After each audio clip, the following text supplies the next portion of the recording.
I'm using my Android phone app to show you how to use a protractor app. I know students like to use this, but it's really complicated, and I tend not to want them to use it because I know that they're getting the wrong measurements.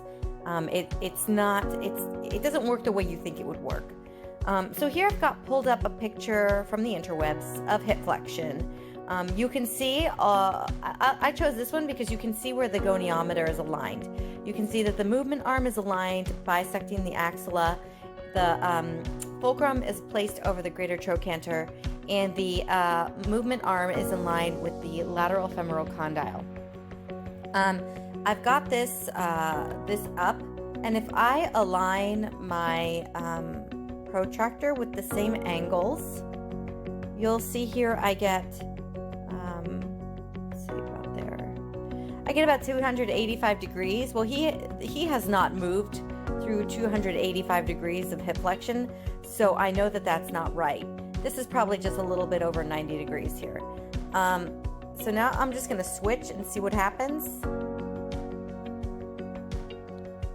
And now you can see that it's measuring the angle between his thigh and his upper body. It says 76.8 degrees, but that also is not the correct measurement, because that is not the range of motion that he has moved through.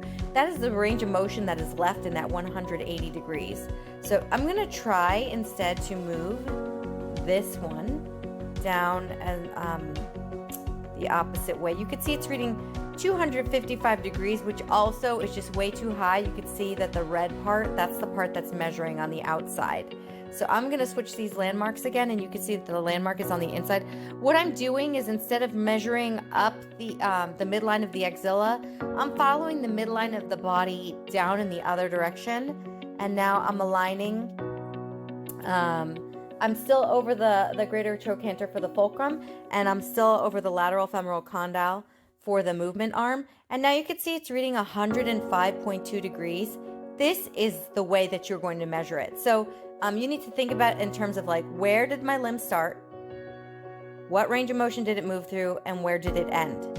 So think of your start position, and your start position needs to be 0 degrees, right? Here we go. Well, as close to 0 as possible. They move through that range of motion, and I'm capturing that inner portion. So this is about 105 degrees of hip flexion. I might do another example just so that you can see. I've pulled up another image here, and this one's going to be easier to use because the goniometer is placed in the same places that I'm going to place my protractor at. So I'm going to place the fulcrum over the lateral, the olecranon process. This one goes straight up, and then the movement arm is going to go in line with the styloid process.